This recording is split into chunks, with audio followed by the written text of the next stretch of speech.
Hello everyone and blessed be. I was looking at some YouTube channels and watching people, and there was one particular person who was doing a get to know me tag where she had gotten 16 questions from another YouTuber's channel, and she answered those 16 questions and then put a link to that person's channel down in her description. So I'm going to be doing that. And since I don't put my face on here, I thought it'd be kind of boring, so put some things out here, and then I'm going to do it like this. And there's some herbs I'm drying. So anyhow, her YouTube channel is She Who Walks Between the Worlds, and she called it the Get to Know Me tag. So again, I'll put a link to her channel down in the description. So question number 1 was age. I am 54. Number 2 is location. I am located in Washington State in the United States. Number 3 is family.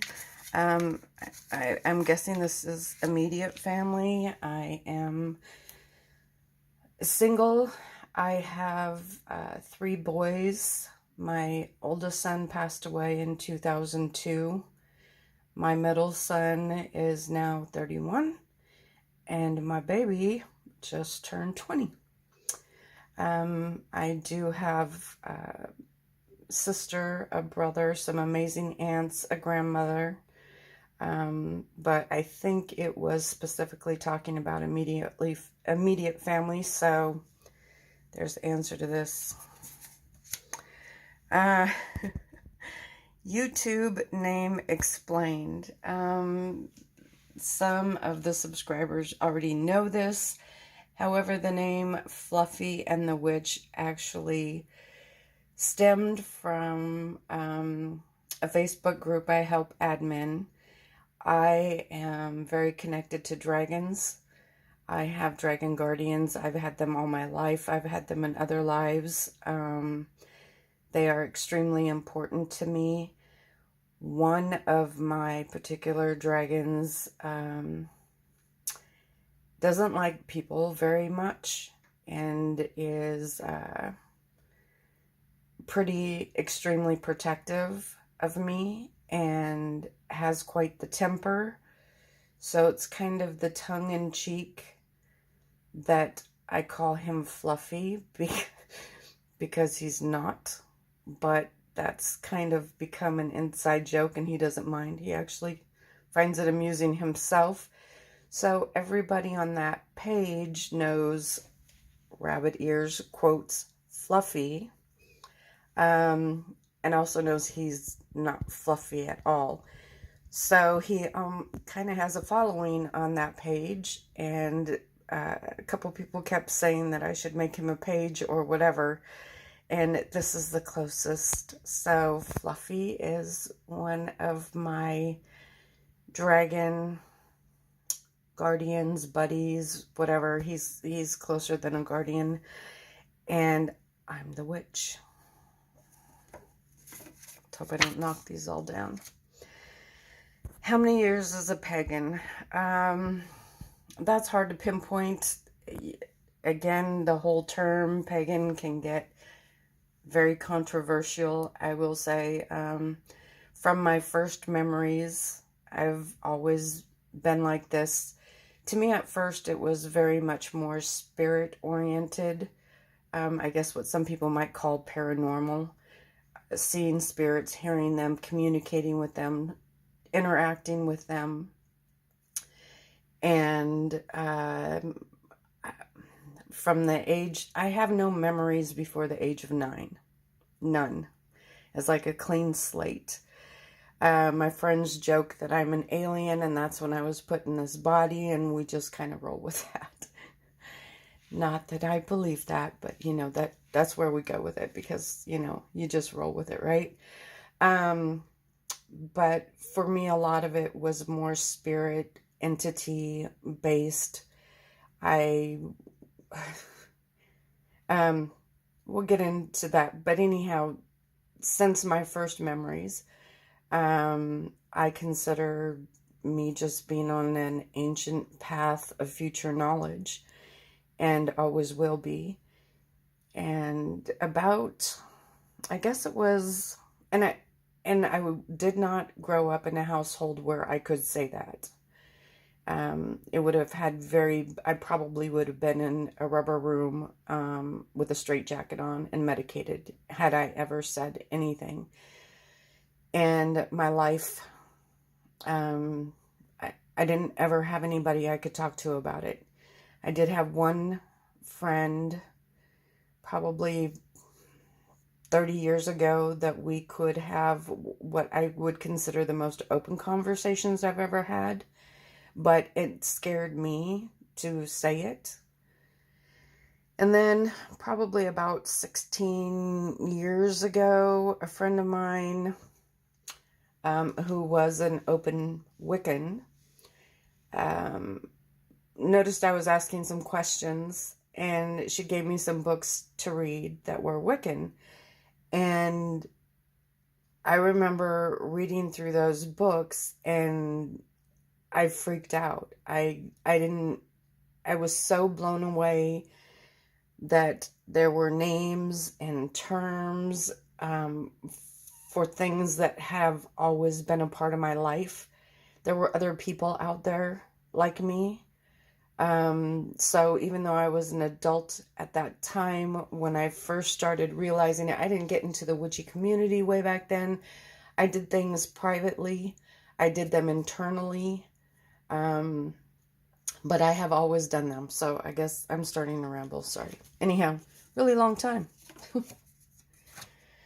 Favorite part of the path is the community. Being able to talk about things. Like I said, for so long, for such a huge part of my life, I couldn't. Even now, there's some things that I still haven't told people about, but that freedom of being able to talk about things that I would never even have whispered, let alone said out loud. I think that's amazing. It has been so freeing. It's kind of emotional. It's pretty awesome. Stone or crystal you connect with most is labradorite. Probably about 4-5 years ago, I had a friend who gave me a big box of crystals. I did not have very many crystals. I'm more a pick a rock up outside that moves me kind of person.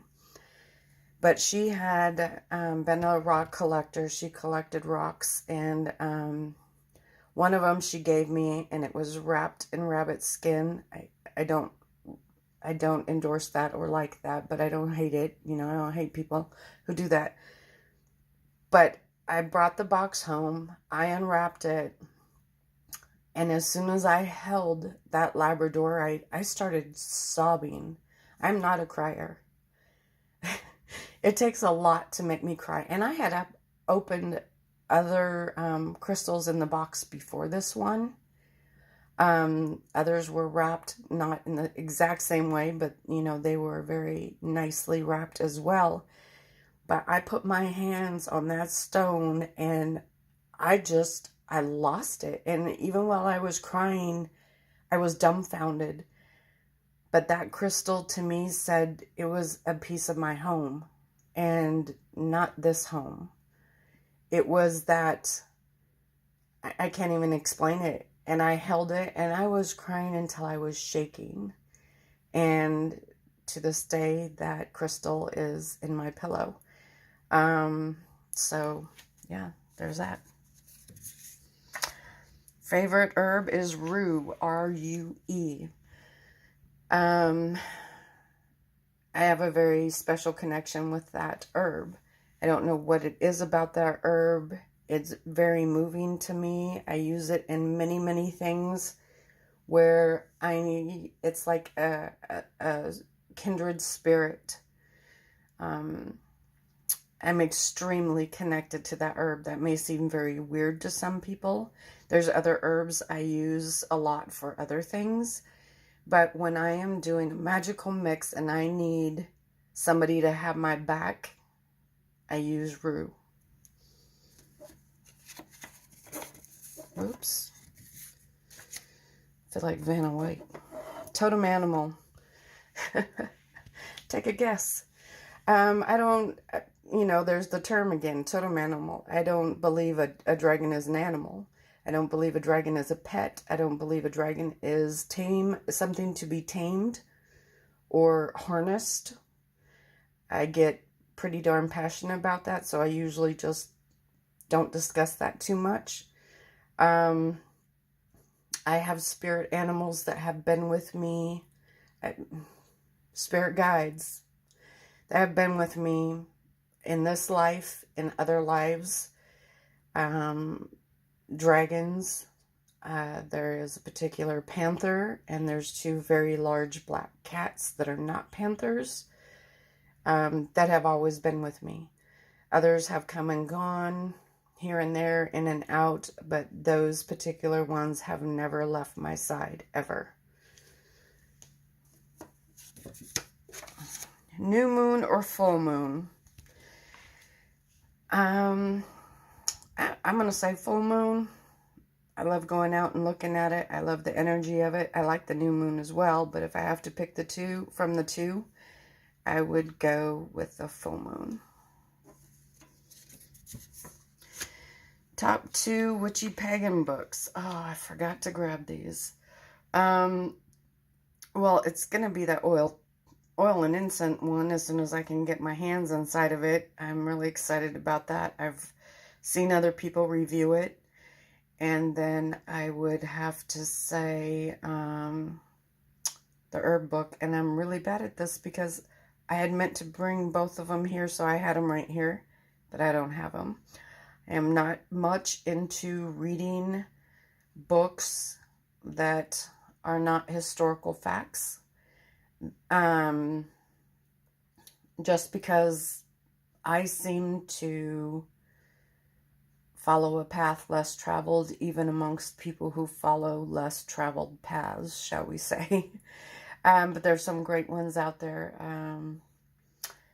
I like the ones that talk about how to use herbs and oils and incense. We'll just leave it at that. What is your heritage? Well, funny you should ask. I have just recently found that out. I won't go into my my unusual family tree, but I have recently discovered my biological father, the ripe old age of 54 for me, and through that some heritage. Now I did know some of the information from my mother's side. My aunts and my grandmother have been amazing helping me with that process, but it's kind of boring. I was hoping for something like something exotic or something bizarre, but I am 72% British, which is England, Wales, and Northwestern Europe. And I am 28% Irish and Scottish. So, there we have that. Element you resonate with most is fire. Air is a close second. Fire sums me up, and I'll just leave it at that. I do work with all 4 elements. I do work with the elements a lot, and fire is me. Like I said, it sums me up pretty good. I work with air a lot, and then I have times where I work with water and earth, just because I have a thing where I remember so many of my past lives, and they're not all here. I might be less connected to earth, but that doesn't mean that that makes it sound like I don't often use it. I love grounding. I love nature. I love everything about this earth and the energy that is here. But of the four, if I had to put them in order, they would be fire, air, water, and then earth. Oracle, tarot, or both? I'm going to say oracle. Like I said in the other video, I have one tarot deck. I've had that tarot deck for about 18, 19 years. It's the only tarot deck I've ever owned, and I don't foresee me getting one. I'm very, very connected to it. I have not found another tarot deck that I'm connected to at all. I like oracles right now. Oracles to me, again, you know, you do you. Oracles to me, maybe it's that Sagittarian in me. I don't like being, it's just more open and flowing for my brain. I've seen people who are amazing at tarot. My brain is not amazing at tarot. I can do it. I can read it. I can work with my cards. I've done readings. But I right now am enjoying the fluid openness of the oracles right now in my life. Are you a closet witch? Nope. I don't have stickers on my car. I don't have a pentacle on my purse. Well, I have a purple door on my purse with a little black cat that I made. Purple Door Society. But I don't go around talking about it a lot, but everybody at work knows. All my family knows. All my friends know. My kids know. But I'm not going to stand in the grocery line and say, hey, I'm a witch. So there you go. Do you work with or connect with a specific deity? Yes and no. I connect with many deities as far as connecting with them. As far as working with them, sometimes they choose to come around. Sometimes I ask their advice. In my path, I do not ask them. I ask them to help me do things myself. Sometimes I jump in and help anyhow. But my definition, or in my belief, my deities are maybe not what everybody else sees them as. It's not a name of a god or a goddess that might be in a history book. Some are, some aren't. And I'm just going to leave it there, because you never know with these YouTube videos, right? You accidentally say something a little bit wrong and all hell breaks loose. But there you have it. Like I said, that was the Get to Know Me tag from She Who Walks Between the Worlds. So I'm going to go ahead and link her down below. I hope you all enjoyed that, and I went a rambling again. Blessed be, friends. Bye.